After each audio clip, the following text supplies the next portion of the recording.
기도하심으로써 거룩한 대예배로 나아가겠습니다. 하나님 아버지 감사합니다. 새해도 여전히 하나님의 손을 잡고 하나님을 신뢰함으로 우리의 삶이 기쁨이 넘치게 하여 주시옵소서. 소망이 커지게 하여 주시옵소서. 찬양이 끊이지 않게 하여 주시옵소서. 모든 것 주님께 영광 돌리오며 감사하며 우리 주 예수 그리스도의 이름으로 기도드립니다. 아멘. 자, 우리 기쁜 마음으로 우리 찬양합시다. 내 영혼의 그윽히 깊은 데서 우리 찬양으로 나아가겠습니다. 할렐루야.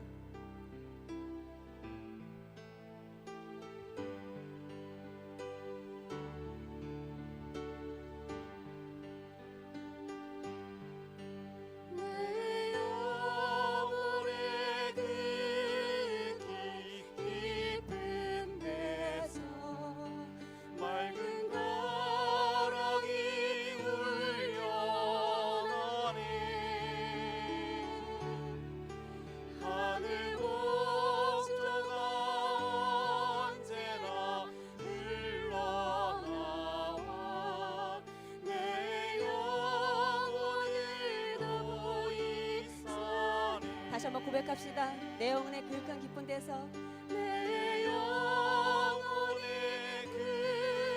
그윽히 깊은 데서 맑은 가락이 울려나네. 하늘 복조가 언제나 흘러나와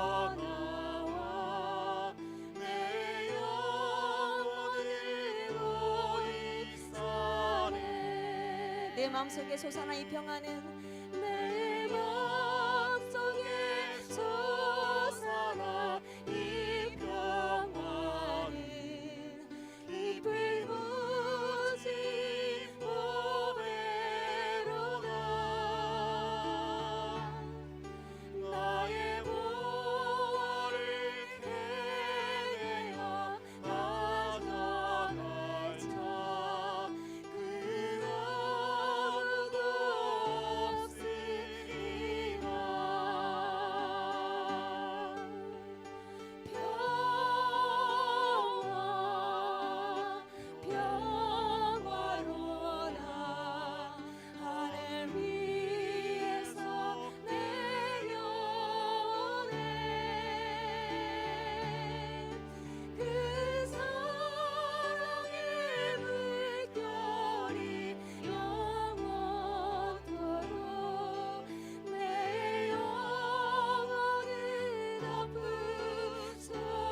내 영혼의 평화가 넘쳐남은 할렐루야.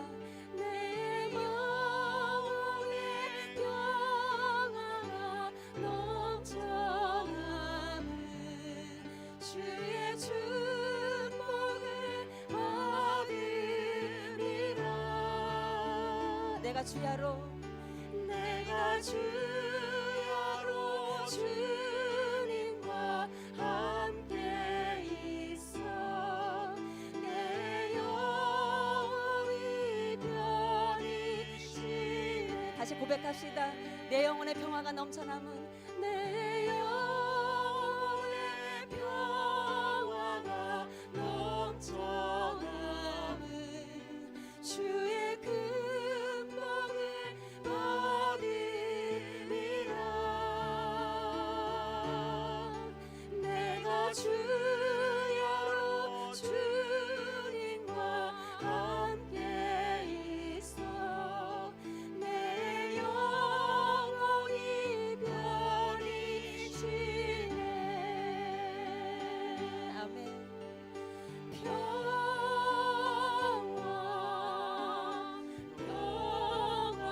평화로다.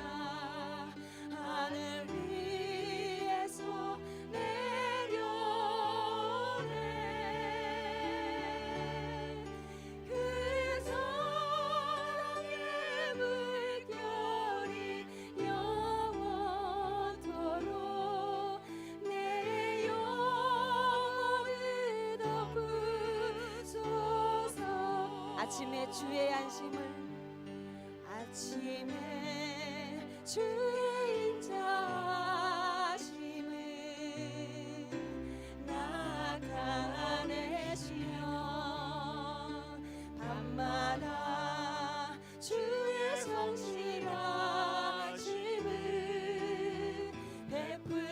좋으나이다. 다시 한번 아침에 주의 앉으셨 아침에 주의 인자하심을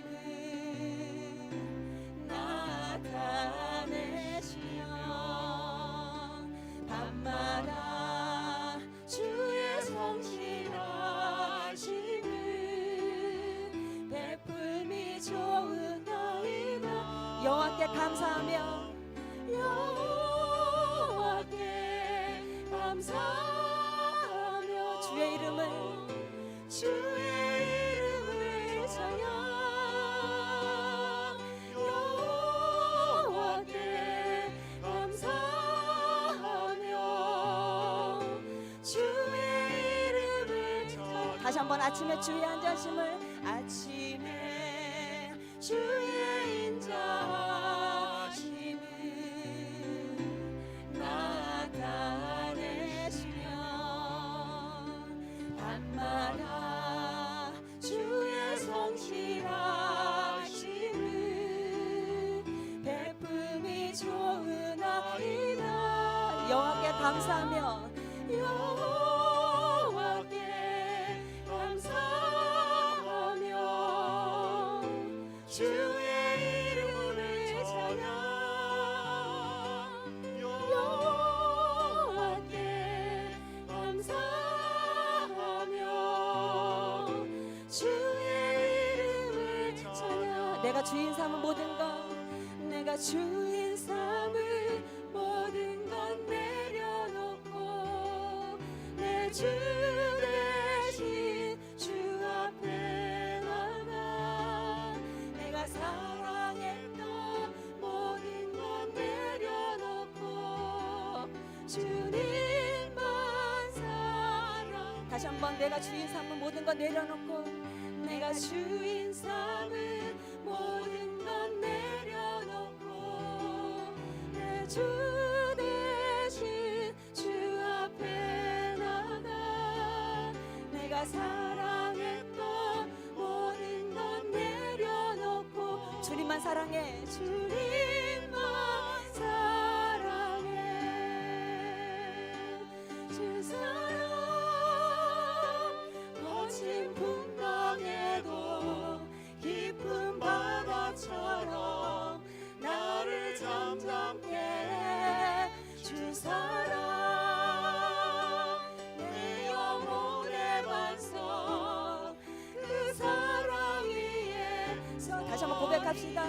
내가 주인 삼은 모든 것 내려놓고 내가 주인 삼은 모든 것 내려놓고 내 주 대신 주 앞에 나가 내가 사랑했던 모든 것 내려놓고 주님만 사랑해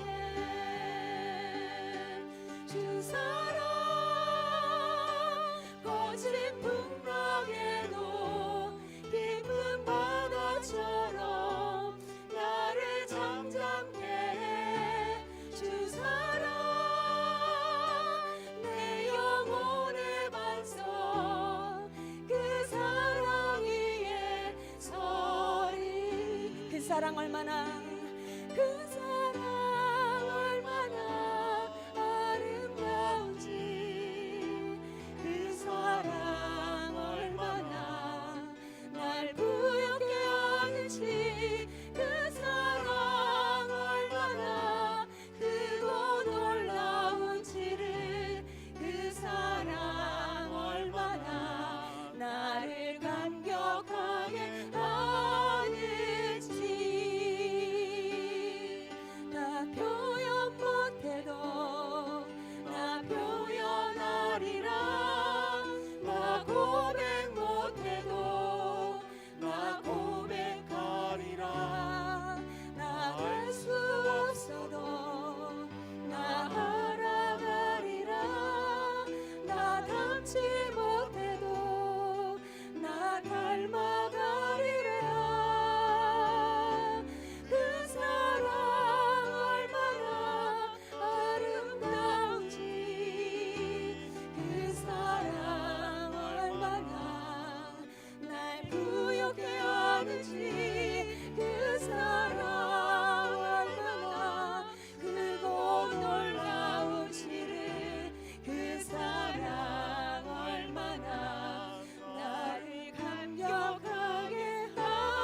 다시 한번 고백합시다. 그 사랑 얼마나, 그 사랑 얼마나 아름다운지, 그 사랑 얼마나 날 부욕해 하는지, 그 사랑 얼마나 크고 놀라운지를, 그 사랑 얼마나 나를 강력하게, 다시 한번 고백하기 원합니다.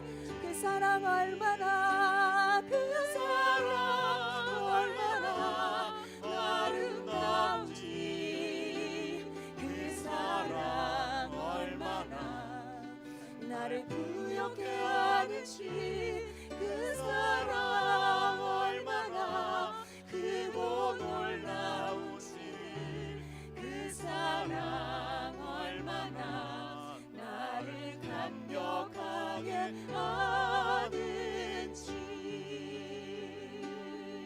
우리 큰 박수로 하나님께 영광 돌리기 원합니다. 그 사랑의 아버지 감사합니다. 자, 말씀 찬양, 내 삶은 주의 것, 우리 찬양함으로써 거룩한 대배로 나가겠습니다. 주님 내 길을 잘 아시고 내 걸음 아시네, 어둠에서 빛을 내시는 그분을 믿네.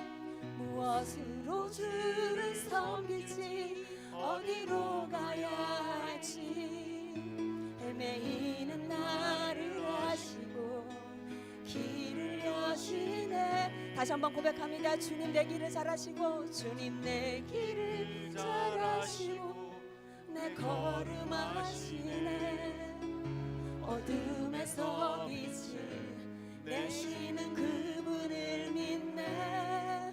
무엇으로 주를 섬길지, 어디로 가야 할지 헤매이는 나를 아시고 길을 여시네. 다시 한번 고백합시다. 할렐루야. 주님 내 길을 잘 아시고 내 걸음 아시네, 어둠에서 빛을 내시는 그분을 믿네. 무엇으로 주를 섬기지, 어디로 가야 할지 헤매이는 나를 아시고 길을 여시네. 내 삶은 주의 것, 내 삶은 주의 것, 온전한 신뢰를 주께 드리네. 보이지 않아도 믿음으로 걷네. 주 영광 바라보며 주만 따르네. 내 삶은 주의 것, 내 삶은 주의 것, 온전한 신뢰를 주께 드리네. 보이지 않아도 믿음으로 걷네. 주 영광 바라보며 주만 따르네. 내 삶은 주의 것, 내 삶은 주의 것, 내 삶은 주의 것, 온전한 신뢰를 주께 드리네. 보이지 않아도 믿음으로 걷네. 주 영광 바라보며 주만 따르네. 내 삶은 주의 것, 내 삶은 주의 것, 온전한 신뢰를 주께 드리네.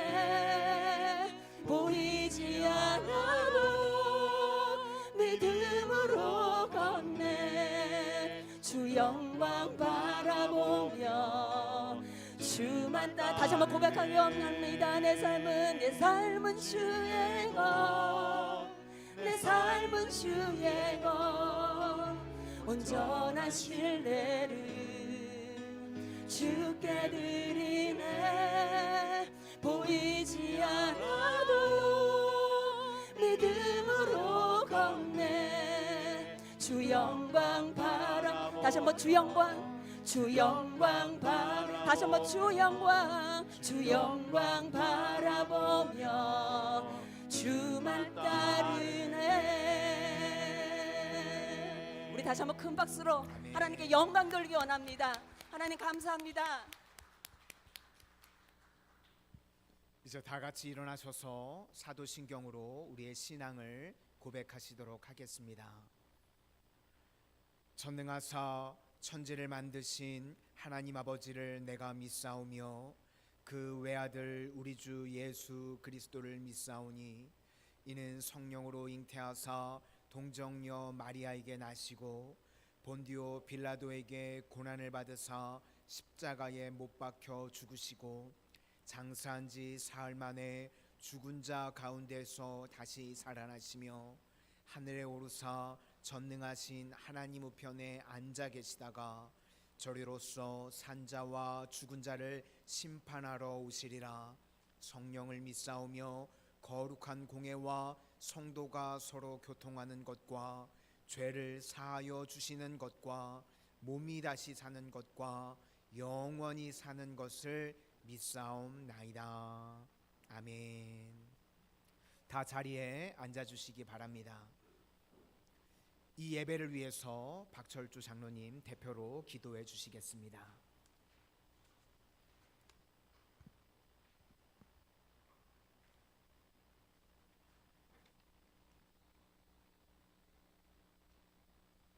지금도 살아계셔서 역사하시며 생명의 주인이 되신 하나님 아버지, 지나온 한 해도 우리의 삶을 선한 길로 인도하여 주심에 감사드리며 2023년 새 둘째 주일을 맞이하여 우리 모두가 새 소망을 품고 주님 전에 나와서 예배하게 하시오니 무한 감사를 드리옵나이다.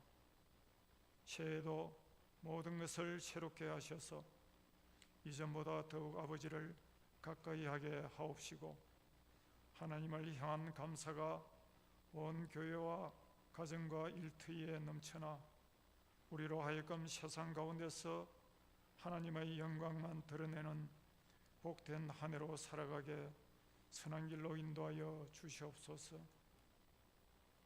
자비로우시며 사랑 많으신 하나님 아버지, 지나온 날들 한순간도 하나님의 은혜 없이는 살아갈 수 없는 것이 저희들이온데 되돌아보면 주님의 온전한 뜻을 따라 살기보다는 세상 풍조에 휩쓸려 말씀대로 살지 못한 것이 참으로 많았음을 고백하오니 우리의 허물과 죄를 깨끗이 사해 주시고 자비와 긍휼을 베풀어 주시옵소서.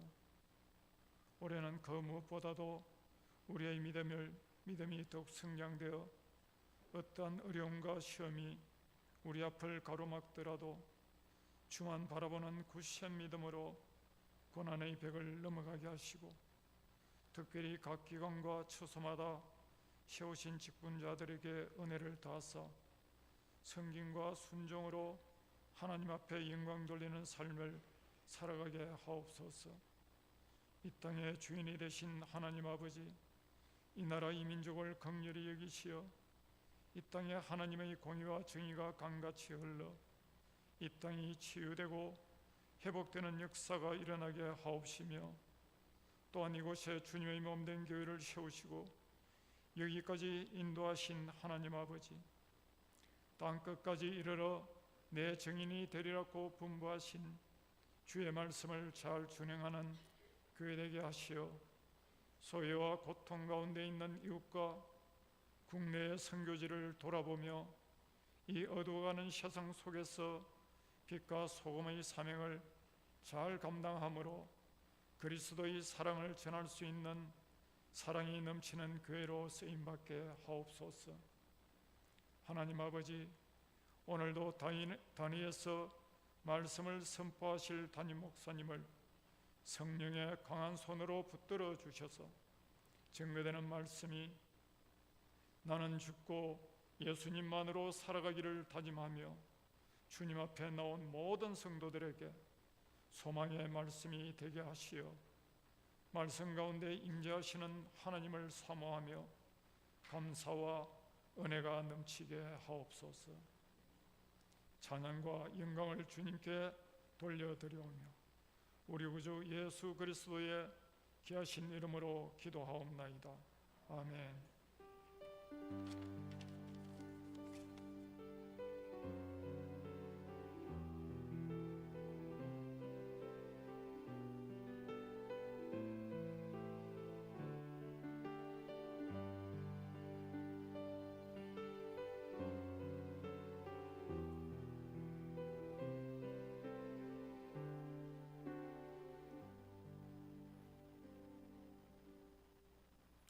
우리 다 같이 찬송가 545장을 찬송하시겠습니다.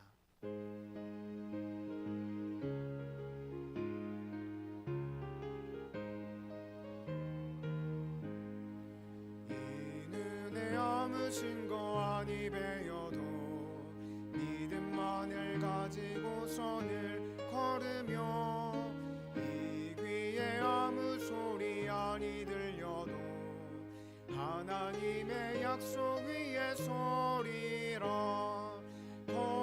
걸어가세 믿음 위에 서서 나가세 의심 버리고 걸어가세 믿음 위에 서서 눈과 귀에 아무 증거 없어도 이 눈이 보기에는 어떠하든지 이미 얻은 증거대로를 믿으며 이 맘에 의심 없이 살아갈 때에 우리 소원 주 안에서 이루리. 걸어가세 믿음 위에 서서 나가세 의심 버리고 걸어가세 믿음 위에 서서 눈과 귀에 아무 증거 없어도 주님의 거룩함을 두고 맹세한 주 하나님 아버지는 참 이쁘다. 그 귀한 모든 약속 믿는 자에게 능치 못할 무슨 일이 있을까. 걸어가세 믿음 위에 서서 나가세 의심 버리고 걸어가세 믿음 위에 서서 눈과 귀에 아무 증거 없어도. 아멘. 교회 소식을 알려드리도록 하겠습니다. 2023년부터 우리 헌금 봉투를 다 통합하게 되었습니다. 우리 성도님들 착오 없으시기를 바라고 기존에 해오던 이 선교, 구제, 효도, 장학, 교제 등의 사역은요 이제 각 부서를 세워서 우리 계속적으로 사역을 감당할 예정입니다. 우리 사역을 감당하시는 우리 부장님들을 위해서 기도해 주시고 우리 재무를 담당하시는 우리 재정 장로님을 위해서도 계속해서 기도해 주실 수 있기를 바랍니다. 1월 15일 주일 오후 예배는요 부장 및 속장 헌신 예배로 드리도록 하겠습니다. 본당 입구에 우리 이제 중보 기도함이 설치가 되었습니다. 중보 기도가 필요하신 우리 성도님들이 계시면 중보 기도함 옆에 기도 카드를 작성하셔서 기도함에 넣어주시면 계속해서 우리 중보 기도 하도록 하겠습니다. 창원 서지방 남선교회에서 지방 내 비전교회 돕기를 위한 선교 사업의 일환으로요 강원도에서 직접 공급되는 안흥 찐빵을 판매합니다. 우리 자세한 문의는 남원영 권사님께 해주실 수 있기를 바랍니다. 제1남선교회 원래회가 점심 식사 후 새신자실에서 있습니다. 모두 참석해 주실 수 있기를 바랍니다. 금일 오후 예배 후에는요 2023년도 부서 예산 편성을 위한 우리 재무부장님, 장로님과 각부 부장님 모임을 갖도록 하겠습니다. 장소는 새신자실입니다. 교회를 위한 중보기도회가 매주 목요일 오전 10시 나눔의 집에서 있습니다. 성도님들의 많은 참여를 바랍니다. 우리 예배 후에요, 맛있는 점심 식사가 준비되어져 있습니다.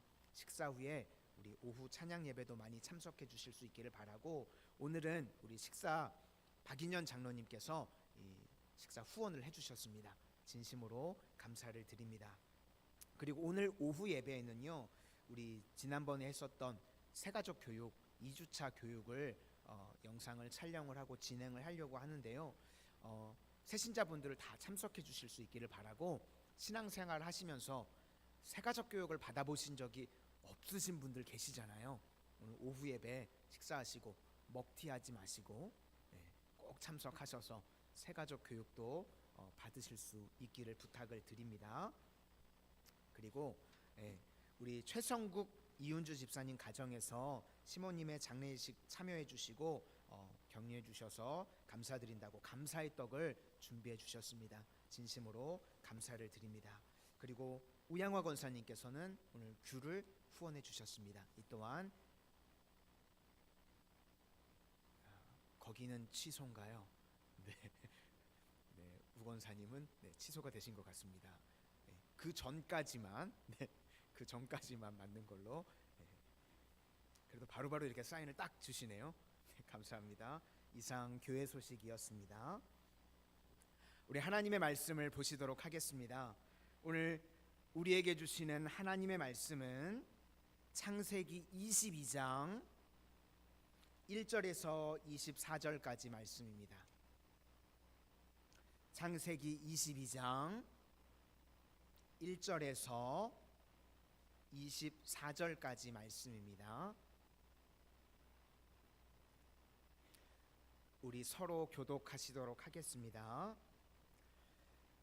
그 일 후에 하나님이 아브람을 시험하시려고 그를 부르시되 아브라함아 하시니 그가 이르되 내가 여기 있나이다.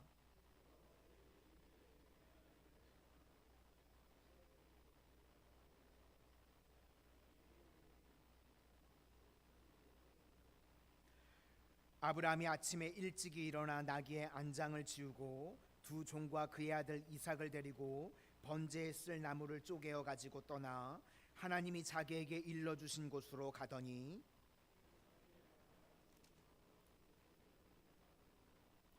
이에 아브라함이 종들에게 이르되 너희는 나귀와 함께 여기서 기다리라. 내가 아이와 함께 저기 가서 예배하고 우리가 너희에게로 돌아오리라 하고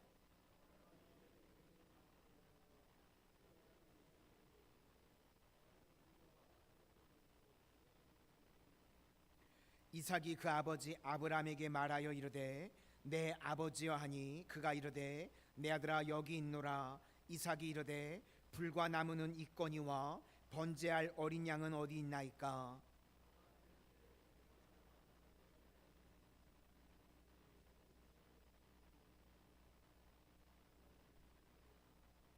하나님이 그에게 일러준 곳으로 이른지라.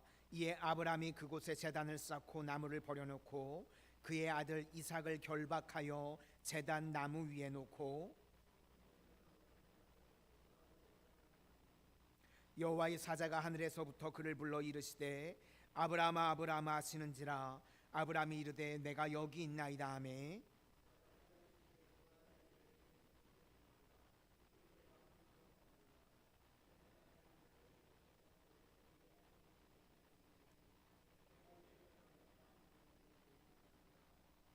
아브라함이 눈을 들어 살펴본즉 한 순양이 뒤에 있는데 뿔이 수풀에 걸려 있는지라. 아브라함이 가서 그 순양을 가져다가 아들을 대신하여 번제로 드렸더라.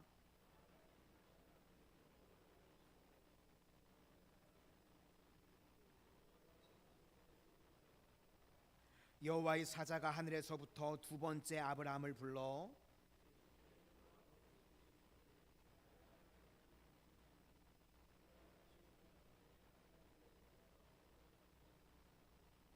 내가 내게 큰 복을 주고 내 씨가 크게 번성하여 하늘의 별과 같고 바닷가의 모래와 같게 하리니 내 씨가 대적의 성문을 차지하리라.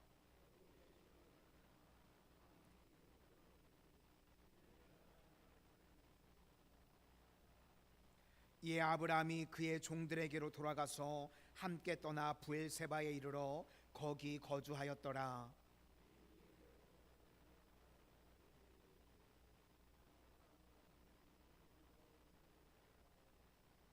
그의 맏아들은 우스요, 우스의 형제는 부스와 아람의 아버지 그무엘과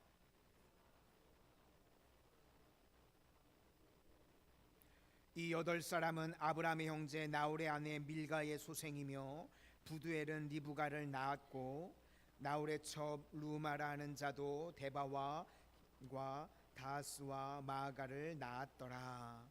아멘. 기도하겠습니다.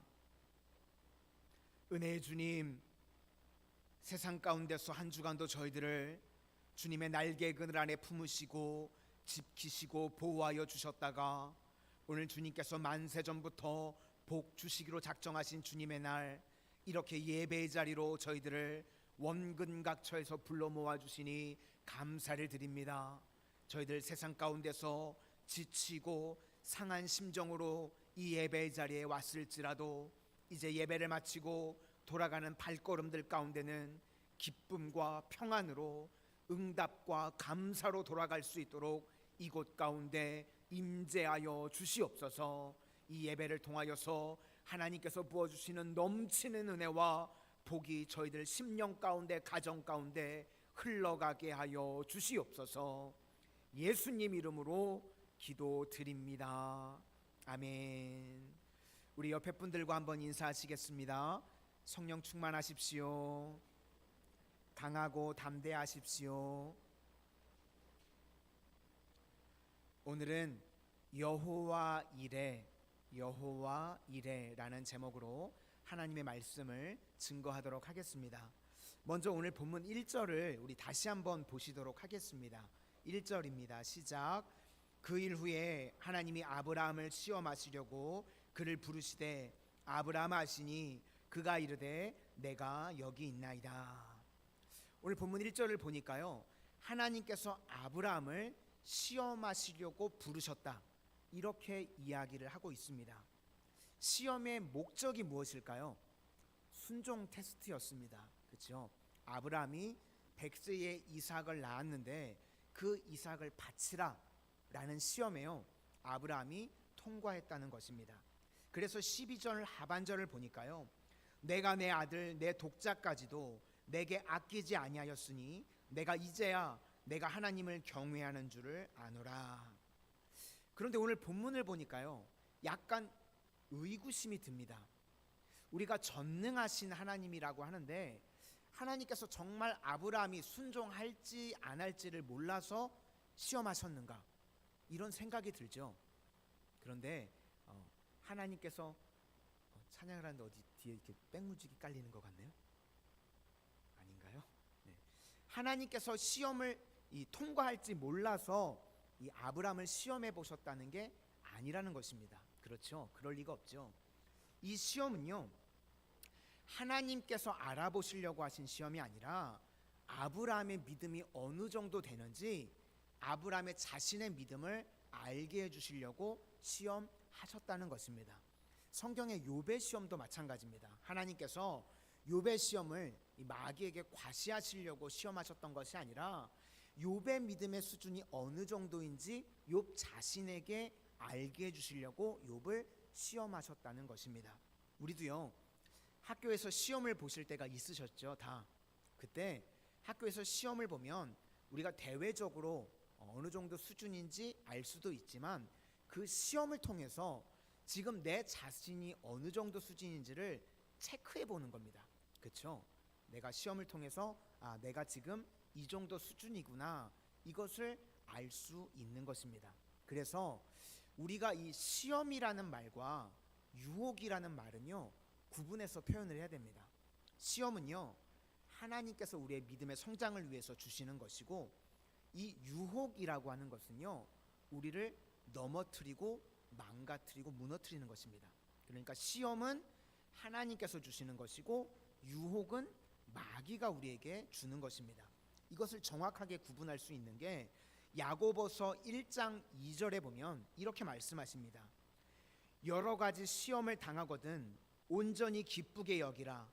이는 너희 믿음의 시련이 인내를 만들어내는 줄 너희가 알미라. 인내를 온전히 이루라. 이는 너희로 온전히 구비하여 조금도 부족함이 없게 하려 함이라. 이것이 바로 시험이 주는 유익이라는 것입니다. 시험을 통해서요, 우리를 성장하게 만든다는 것입니다. 그래서 온전하게 하시고 또 구비하게 하시고 부족함이 없게 하신다.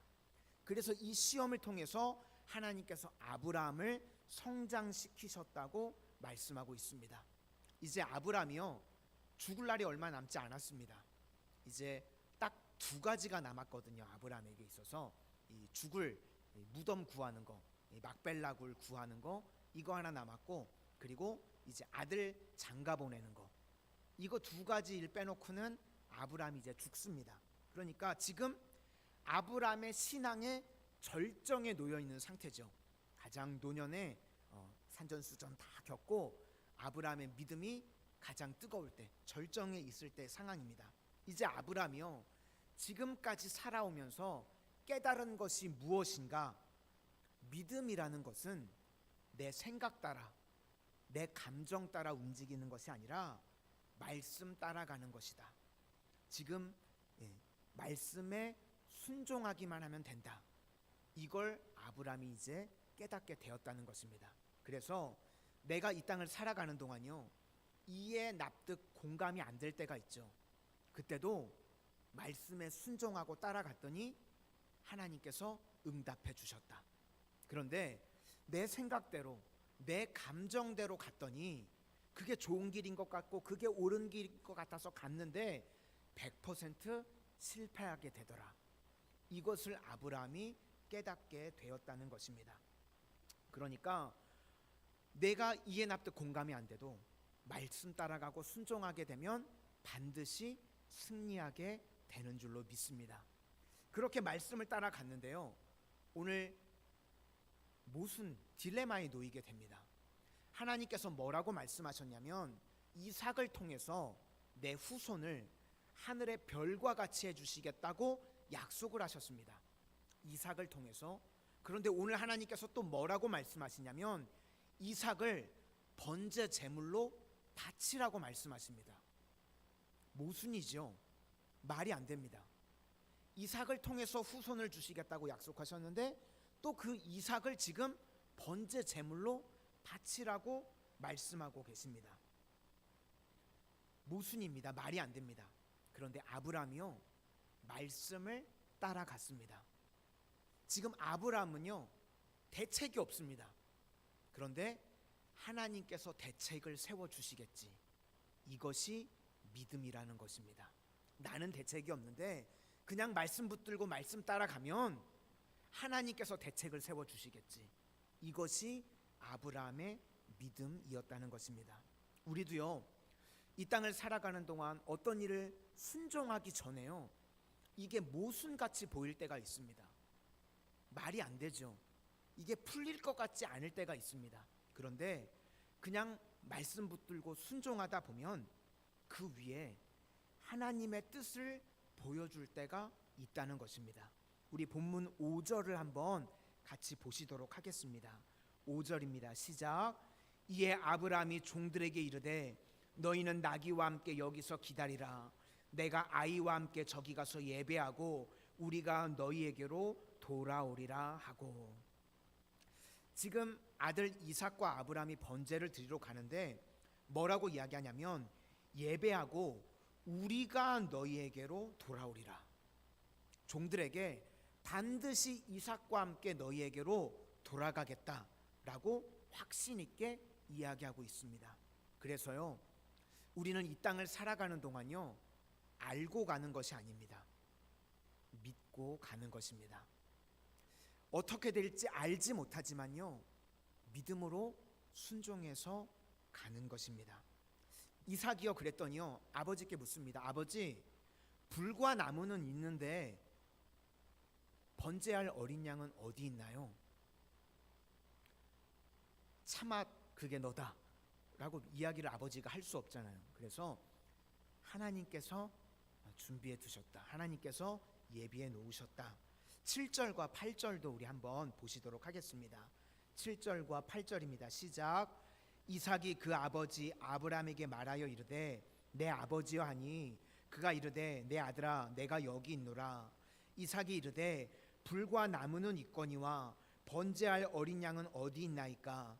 아브라함이 이르되 내 아들아 번제할 어린 양은 하나님이 자기를 위하여 친히 준비하시리라 하고 두 사람이 함께 나아가서 모순입니다. 지금 이 모순임에도 불구하고 하나님의 말씀에 순종하게 됐더니 믿음의 성장이 일어나게 되었다는 것입니다. 지금 이때 이 상황 가운데요, 아브라함이 무슨 생각을 했을까요? 그 생각했던 내용이요, 히브리서 11장 17절에 나옵니다. 아브라함은 시험을 받을 때에 믿음으로 이삭을 드렸으니 그는 약속들을 받은 자로 돼 그 외아들을 드렸느니라. 그에게 이미 말씀하시기를 내 자손이라 칭할 자는 이삭으로 말미암으리라 하셨으니, 지금 아브라함의 생각이요 헷갈린다는 겁니다. 하나님께서 이삭을 통해서 후손을 주시겠다고 하셨는데 다시 번제 제물로 바치라, 이게 이해가 안 되니까 아브라함이 헷갈렸다라고 말하는 겁니다. 그러면서 이렇게 아브라함이 풀었다는 겁니다. 19절인데 그가 하나님이 능히 이삭을 죽은 자 가운데서 다시 살리실 줄로 생각한지라. 비유컨대 그를 죽은 자 가운데서 도로 받은 것이니라. 지금 아브라함이 뭘 생각했냐면요, 내가 이삭을 죽인다 해도 하나님께서 다시 살려주실 것이다, 이것을 믿었다는 것입니다. 그러니까 지금 아브라함이요 부활 신앙을 갖게 되었다라는 것이 히브리 기자의 해석입니다. 우리도요 모순 같은 일, 이해되지 않고 납득되지 않는 일에 하나님의 말씀에 순종할 때요, 그 당시 수준에서는 이해할 수 없는, 이때는 예수님이 부활하시기 전이니까요 이해할 수 없는 상황이죠. 그런데 부활의 믿음을 갖게 해주신다는 겁니다. 우리도요 이해 납득 공감이 안 될 때요, 모순 같은 일이 있을 때 하나님의 말씀에 순종하게 되면 내가 상상도 할 수 없는 그 위의 수준의 믿음의 도약이 있게 되는 줄로 믿습니다. 그러니까 우리 인생 가운데 감당치 못할 시험이 있으실 때요, 믿음으로 받으실 수 있기를 바랍니다. 그러면 우리 신앙에요 말도 못할 믿음의 도약이 있게 될 줄로 믿습니다. 그래서 이제요 여호와 이레라는 말이 나오게 됩니다. 하나님께서 앞서 준비해 주신다. 13절과 14절 말씀을 보시겠습니다. 시작.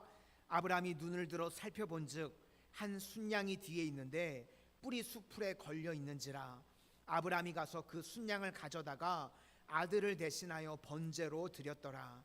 아브라함이 그 땅 이름을 여호와 이레라 하였으니 오늘날까지 사람들이 이르기를 여호와의 산에서 준비되리라 하더라. 오늘 여기서 중요한 포인트가 하나가 나옵니다. 우리 삶 가운데요 시험이 임하게 되죠. 그런데 우리 삶에 시험이 임하는 곳에 반드시 하나님의 준비가 있다는 것입니다. 우리 성도님들 오늘 이거 하나 꼭 기억하실 수 있기를 바랍니다. 우리 삶 가운데요 시험이 뜨죠. 그러면 우리는요 시험만 보입니다. 그렇죠? 그런데 시험이 뜨는 그곳 가운데요 하나님의 준비도 뜨고 있다는 것입니다. 시험이 임하면 동시에 반드시 하나님의 준비도 같이 임하게 됨을 믿으시기를 바랍니다.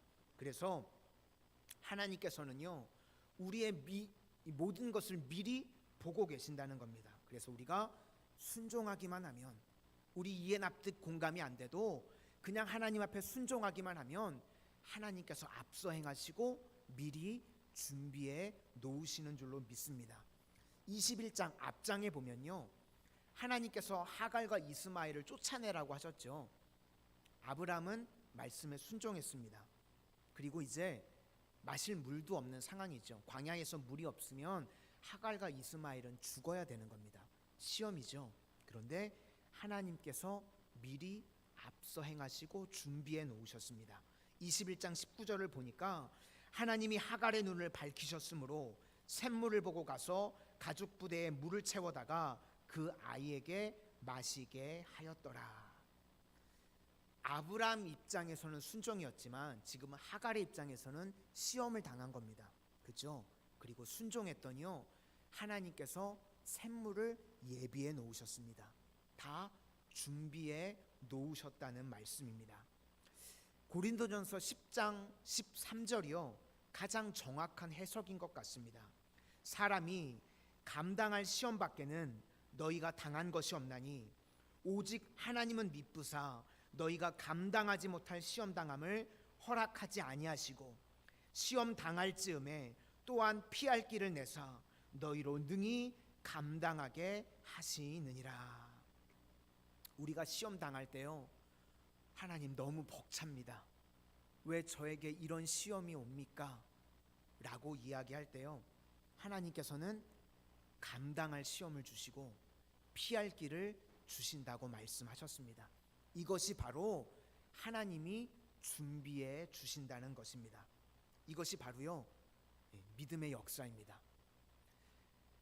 우리가 시험을 당할 때요, 우리가 말씀에 순종하는 겁니다. 그러면 하나님께서 미리 준비해 주십니다. 이것이 바로 믿음의 역사인 줄로 믿습니다. 이게요, 도식입니다. 우리 성도님들에게 인생의 시험을 당하죠. 그러면 그때 순종하시기 바랍니다. 말씀에 순종하는 겁니다. 그러면 하나님의 준비, 하나님의 역사를 보게 됩니다. 이게 선순환인데 이게 깨질 때가 있죠. 왜 그렇죠? 우리가 순종하지 못하기 때문에, 우리가 많은 순간 불순종하는 것으로 인해서 하나님의 역사도 보지 못하고 우리가 고난을 당하고 어려움 당하는 일들을 많이 보게 됩니다. 그러니까 오늘요, 꼭 이 도식을 기억하실 수 있기를 바랍니다. 우리 인생에 시험이 온다. 그러면 말씀에 순종하는 겁니다. 그럼 반드시 하나님의 준비, 하나님의 역사를 체험하게 되실 줄로 믿습니다. 그 예를 하나 들라고 하면요, 옛날에 있었던 한 장로님의 간증의 이야기인데요. 옛날에 몇십 년 전에요, 우리나라의 이 주요 산업이요, 섬유 산업이었습니다. 우리 마산도요, 이 섬유 쪽으로 대단히 유명하죠. 모르시는 것처럼 그런 표정들을 짓고 계세요. 다 아시면서, 그죠? 섬유 산업으로 대단했던 곳이 우리 마산입니다. 그렇죠? 이 장로님께서 40년 넘게 섬유업을 하셨던 분이신데, 과거에는 이 섬유업이 전성기였고 지금 이제 이 사양 산업입니다. 그런데 이분이 이제 섬유업을 하실 때 쉬웠던 적은 한 번도 없으시대요. 전성기 시절에도 늘 어려웠답니다. 그렇죠. 사업이 쉬운 사업이 어디 있겠습니까? 그래서 날마다 새벽마다 주의 제단에 나와서 무릎으로 사셨대요. 그런데 그렇게 기도하면 어려울 때마다 주님께서 길을 열어주시고 인도해 주셨답니다. 그런데 한 일화를 소개해 주시는 거예요. 이 섬유 산업이 전성기 때인데 이 대기업에다 납품을 하는데, 이 중소기업이었는데 이 대기업에 70%를 납품을 했답니다. 그러니까 과도하게 좀 쏠려 있는 거죠. 엄청나게 많은 물량을 한 대기업에 계속 납품을 했답니다. 그런데 하루는요, 그 대기업의 임원이 와가지고요, 갑질을 하더랍니다. 뭐라고 이야기를 하냐면, 이 이제 중소기업의 사장님이, 장로님이 신앙생활 잘 하시는 걸 알고 그러시는 건지 주일날 납품을 하라고 그러더랍니다. 장로님이 그럴 수는 없고 토요일이나 월요일날 납품을 해드리겠다고 날짜만 말씀해 주시면 토요일도 괜찮고 월요일도 괜찮으니까 그때 맞춰서 납품을 해드리겠다고 이야기를 했습니다. 그랬더니 굳이 이 임원분께서 고집을 피우시더랍니다. 반드시 주일날 납품을 해야 된다고. 그러면서 묻더래요. 납품이 중요하냐, 예배 드리는 게 중요하냐. 뭐 장로님이 뭐 고민할 것도 없죠. 예배 드리는 게 당연히 중요하다고. 그랬더니요, 화를 내면서 쓴맛 좀 봐야 되겠군 그러더니요, 물건 다 빼! 이러더래요. 그래서 그날로 그 기업의 70% 넘게 납품하던 대기업이요 그냥 끊어졌답니다. 그러니까 장로님이요 당장 먹고 살기가 이게 이제 회사에 직원들도 있고 살려야 되니까 1년 넘게를요 정말 죽을 듯이 뛰었답니다. 여기저기 이제 거래처들을 다시 뚫어야 되고 그러면서 1년 넘게 고생을 하면서 그전 수준까지는 되지 않고요 한 50% 정도 이제 메꾸게 되셨나 봐요. 하나님이 바로 그냥 다른 대기업을 인도해 주셔야 되는데 우리 하나님이 그렇게는 잘 안 해주시는 것 같아요. 1년 넘게 정말 죽을 둥살둥 고생을 하셨답니다. 그런데 이제 그렇게 어느 정도 이제 숨통이 트이게 됐는데 하루는 그 대기업의 회장님이 찾아오셨대요. 그러면서 예전보다 더 많이 물량을 오더하겠다고 그 회사의 임원분을 잘랐다는 거예요. 그러면서 이 관계가 끊어진 줄 모르고 있었다고 내가 미안하니까 전부 다 더 물량을 많이 주문하겠다고. 그래서 이 장로님이요 물량도 훨씬 더 많이 늘어났을 뿐만 아니라 이제 이 거래처도 다양화가 되는 일이 벌어지게 되었다는 것입니다. 그래서 이 장로님이요 늘 그렇게 사셨대요. 이게 내 인생 가운데 시험이다 그렇게 느껴지면요 반드시 말씀 앞에 순종했답니다. 그럴 때 하나님의 준비하심을 체험하셨대요. 이런 에피소드가요 수십 건도 넘으시답니다. 그래서 책을 쓰시려고 그랬더니요 그 교회 담임 목사님이 말리셨대요. 재미가 없다고, 쓰면 망한다고. 이런 이 패턴이 너무 똑같으니까 이 패턴이 시험이 있을 때 하나님 말씀에 순종하니까 하나님이 예비하시고 준비하심을 경험시켜 주셨다. 우리 믿음의 사람들이 봤을 때는요 너무 당연하고 똑같은 패턴인데요 안 믿는 사람들이 봤을 때는요 사실 이해할 수 없는 일일 수도 있습니다. 그렇죠? 우리 성도님들 오늘 이 패턴 하나 꼭 기억하고 가실 수 있기를 바랍니다. 우리 인생 가운데 시험이 있습니다. 그렇죠? 시험이 있는 곳에 반드시 하나님의 준비하심이 있음을 기억하실 수 있기를 바랍니다. 두 번째는요 아들 이삭의 순종을 놓고 한번 보려고 합니다. 이 이삭이요 사춘기 정도 나이가 되었습니다. 아버지께서 나무에 짐을 질 정도니까요 어린 나이는 아니었고 사춘기 정도의 나이였습니다. 그런데 이 모리아 스토리는요 예수님의 십자가 스토리와 오버랩되는 부분이 너무나도 많이 있습니다. 이 모리아 산이요 예수님이 십자가를 지신 곳입니다. 역대하 3장 1절 말씀을 보면 솔로몬이 예루살렘 모리아 산에 여호와의 전 건축하기를 시작하니 그곳은 전에 여호와께서 그의 아버지 다윗에게 나타나신 곳이요 여부수 사람 오르난의 타작마당에 다윗이 정한 곳이라. 그러니까 이 자리가 모리아산인데 이 모리아산이요 오르난의 타작마당에서 예배를 드렸던 곳입니다. 그 자리 그 터가 솔로몬이 성전을 건축했던 것이고 그 자리가 바로 예수님께서 십자가를 지신 곳입니다. 그래서 모리아 이야기와 예수님의 십자가 이야기가요 오버랩되는 부분이 너무나 많이 있습니다.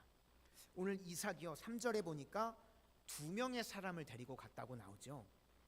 예수님의 십자가의 좌우편의 사람이 연상되는 장면입니다. 그리고 모리아산을 3일 길을 갔습니다. 그렇죠? 예수님께서도 무덤에 내려가셔서 3일 동안 그곳에 계셨습니다. 또 6절에 보면 나무찜을 지고 이삭이 메고 갔습니다. 예수님께서도요 십자가를요 본인이 지시고 본인이 메고 가셨습니다. 그리고요 아들을 죽이는 아버지 바로 하나님의 심정이죠. 예수님을 십자가에 다루셔야만 했던 아버지의 심정. 오늘 한번 이삭을 놓고 생각해 보시기를 바랍니다. 한 17살 정도가 되었을 건데 그러면 아브라함이요 몇 살이냐면 117세입니다. 그죠? 그러면 17살 117세 싸움은 누가 이길까요? 잘 안 되시나요? 당연히 17살짜리가 힘이 훨씬 세겠죠. 네. 그런데 지금요 117세나 되는 아버지가요 이삭을 죽이려고요 결박을 합니다. 그러면 피하려고 하면 피할 수 있을까요, 없을까요? 얼마든지 피할 수 있습니다. 결박을 안 당하려고 아들이 마음을 먹으면요 결박 안 당할 수 있는 상황입니다. 그런데 지금 이삭이요 가만히 결박을 당합니다. 아버지가 결박을 해서 죽이려고 하는데 이삭이 그냥 결박을 당하고 있습니다. 예수님께서도 그러셨습니다. 아버지께서 십자가에 달아 죽이시려고 하실 때요 길길이 날뛰지 않으셨습니다.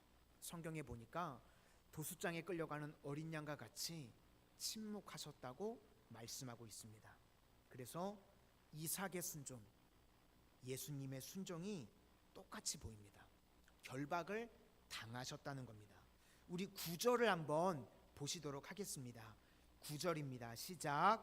하나님이 그에게 일러주신 곳에 이른지라 이에 아브라함이 그곳에 제단을 쌓고 나무를 버려놓고 그의 아들 이삭을 결박하여 제단 나무 위에 놓고. 지금 이삭이요 결박을 당합니다. 철저히 순종했다는 것입니다. 예수님께서도요 겟세마네 동상에서요 할 수만 있거든 이 잔을 내게서 옮겨 주십시오. 그러나 아버지 내 원대로 마시고 내 뜻대로 마시고 아버지의 원대로 되기를 원합니다. 이렇게 고백을 했습니다. 여러분 인생은요 수동태입니다. 우리가 인생을 어떻게 살아야 되는가? 아마 우리 성도님들께서요 저보다 더 잘하실 줄로 압니다. 지금까지 인생을 살아오시면서 내 계획, 내 뜻대로 다 되시던가요? 고개를 절레절레 흔드시는 분도 맞습니다. 인생이요 내 뜻, 내 계획대로요 다 되지 않습니다. 그래서요 하나님께서 우리 인생을 이끌어 가시는 것입니다. 그렇죠? 내 계획, 내 뜻이 아니라 하나님께서 우리 인생을 주도적으로 이끌어 가시는 것입니다. 그래서 시간이 가면서 우리가 느끼는 것이 뭐냐면 나는 계획도 없어지고 내 뜻도 없어집니다. 내 주여 뜻대로 행하시옵소서. 이게 정말 맞는 표현인 것 같습니다. 그래서 내 인생의 주인은요 내가 아닙니다. 하나님께서 우리 인생의 주인이 되어 주시는 겁니다. 그래서 하나님께서 주도적으로 우리 인생을 이끌어 가 주셔야 하는 것입니다. 그래서 내가 죽으면 죽을수록 하나님께서 우리 인생을 이끌어 주실수록요 가장 최고의 인생, 베스트 인생이 될 수 있는 겁니다. 이삭이 그랬죠. 결박을 당할 때요 그때가 최고의 인생이 됐습니다. 예수님께서도 십자가에 달리실 때요 온 인류를 구원하는 인생이 되셨습니다. 올해 우리 교회에 표가 크게 나와 있죠. NIBC 갈라디아서 2장 20절 말씀입니다. 내 안에 내가 죽고 내 안에 예수로 사는 것입니다. 나다이 내가 아닙니다. 예수님이십니다. 그렇게 사는 것입니다. 그때가 가장 강한 인생을 살게 된다는 것입니다. 우리 성도님들도요 말씀 앞에 순종하고 말씀 앞에 지는 인생을 사실 수 있기를 바랍니다. 그것이요 가장 복된 인생이라는 것입니다. 그럴 때요 오늘 하나님께서 축복을 해주신다고 말씀하시는데 복을 준다, 번성케 하신다, 이건 반복해서 이제 나왔던 말씀인데 한 가지가 더 추가됩니다. 내 씨가 그 대적의 성문을 차지하게 하리라. 이거는 마귀를 다 멸할 능력을 주신다는 겁니다. 우리 17절과 18절 말씀을 한번 보시도록 하겠습니다. 17절과 18절입니다. 시작. 내가 내게 큰 복을 주고 내 씨가 크게 번성하여 하늘의 별과 같고 바닷가의 모래와 같게 하리니 내 씨가 그 대적의 성문을 차지하리라. 또 내 씨로 말미암아 천하 만민이 복을 받으리니 이는 내가 나의 말을 준행하였음이라 하셨다 하니라. 우리가 인생을 어떻게 살아야 되는가 바라기는 우리 성도님들 말씀에 지는 인생을 사실 수 있기를 바랍니다. 내가 오늘 날이 좋아서 놀러 가려고 했는데 예배에 나왔다. 예배에 지는 인생이죠. 말씀에 지는 인생입니다. 그렇게 살라는 겁니다. 내 뜻, 내 계획이 있었는데 말씀에 꺾이는 겁니다. 말씀에 지는 인생, 말씀에 순종하는 인생, 그것이 가장 잘 사는 인생이랍니다. 야곱이요, 야복강에서 하나님과 겨루었습니다. 근데 하나님께서 고관절을 치셔가지고요, 고관절이 박살이 났습니다. 그랬더니 하나님이 뭐라고 말씀하셨냐면요, 이겼다는 거예요. 약 올리시는 것 같지 않으세요? 고관절이 박살이 나면 진 건데요, 하나님께서 그때 비로소 야곱이 이겼다고 말씀하고 있습니다. 우리도요 똑같습니다. 이삭도 지금 하나님 말씀에 순종했잖아요. 결박을 당했잖아요. 근데 이게 이긴 인생이라고 말씀하고 있습니다. 우리도 어떻게 살아야 되느냐? 하나님의 말씀에 지는 것이 이기는 것이라고 말씀하고 있습니다. 하나님 말씀에 순종하고 하나님 말씀에 꺾일 때요, 우리 인생의 최고의 인생, 가장 빛나는 인생을 살게 될 줄로 믿습니다. 이제 마지막으로요, 팁같이 짧게 나오는 이야기가 하나가 본문 후반절에 보면 있습니다. 족보 이야기가 하나가 나오는데요, 나홀의 족보가 나옵니다. 이 나홀의 족보를 기록한 이유는 단 하나입니다. 이 리브가 때문에 기록을 해놨습니다. 이제 아들 이삭의 아내가 리브가인데요, 데라에게 3명의 아들이 있었습니다. 아브라함, 나홀, 하란, 이렇게 3명의 아들이 있었거든요. 이 하란은요 일찍 죽었습니다. 그런데 이 하란에게 자녀가 둘이 있었습니다. 한 명이 롯, 아브라함을 쫓아다녔던 조카 롯, 그리고 또 한 명이 딸인데 밀가라는 딸이 있었습니다. 그런데 이 밀가가요, 누구랑 결혼하냐면 이 삼촌, 이 나홀과 결혼을 합니다. 족보가 좀 이상하죠. 옛날에는 이렇게 근친 결혼들을 했었던 것 같습니다. 그래서 이제 나홀과 밀가가 결혼을 해가지고요, 아들만 8이나 퍼질러 나왔어요. 많이 나왔죠. 이 8아들 중에 가장 막내 아들이 누구였냐면 부두엘이라는 아들이 중요한데, 왜 중요하냐? 이 부두엘이 딸 리브가를 낳았습니다. 그래서 이삭이랑 이 리브가는요 5천 아저씨 뻘이에요. 제가 이 족보를 잘 헷갈려가지고요 한 땀 한 땀 적어봤습니다. 어떻게 5촌이 되는지. 리브가의 아버지가 부두엘, 그죠? 1촌. 부두엘 아버지가 하란, 2촌. 하란의 아버지가 데라, 3촌, 그죠? 그리고 그 다음에 데라의 아들이 아브라함이니까 4촌. 아브라함의 아들이 이삭, 5촌. 맞나요? 5촌이죠. 이 믿음의 가정에서 이렇게 결혼을 하게 됐다. 짧은 메시지가 하나가 있는 것 같습니다. 이삭과 리브가를 한번 보십시오. 이삭이 어떻게 태어났죠? 기적적으로 태어났습니다. 그렇죠? 반면에 리브가는요 정상적으로 태어났습니다. 그래서 이 둘이 합쳐져서 놀라운 일을 이루게 되었습니다. 우리가 신앙생활을 할 때요, 신앙생활이라는 것이 이것과 같습니다. 우리가 믿음으로 신앙생활을 하면요, 우리 성도님들 삶 가운데요 기적적인 일이 반드시 나타나게 됩니다. 올 한 해 2023년도 우리 성도님들 삶 가운데 풀리지 않는 문제가 풀려지는 기적의 역사가 임하게 되시기를 축원합니다. 그렇습니다. 그런데 이 땅을 살아가다 보면 우리가 기적으로만 살아가지 않습니다. 리브가의 삶같이 일상의 순종의 삶을 통해서 살아가는 겁니다. 일상의 평범한 삶 가운데 하나님과 동행하면서 사는 겁니다. 그렇게 살아가다 보면 하나님께서 우리 삶 가운데요, 우리가 순종하면서 살아가다 보면 하나님께서 준비하시는, 여호와 이레로 준비하시는 기적의 삶을 체험하게 된다는 것입니다. 이제 말씀을 마치려고 합니다.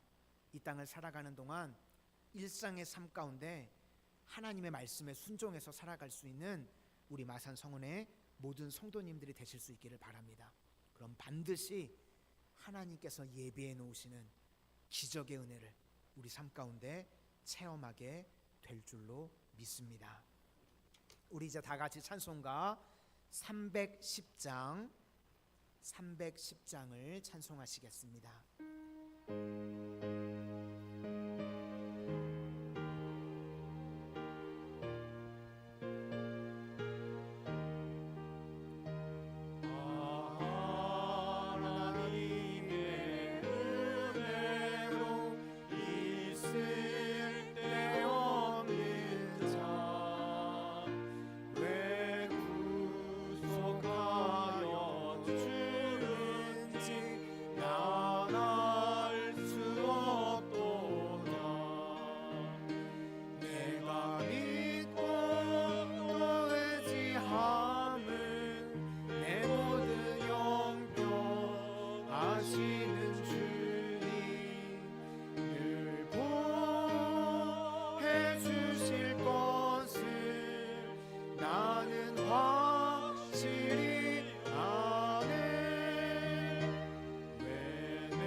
드려진 예물을 위해서 봉헌 기도하고 축도함으로 주일낮 2부 예배를 모두 마치도록 하겠습니다.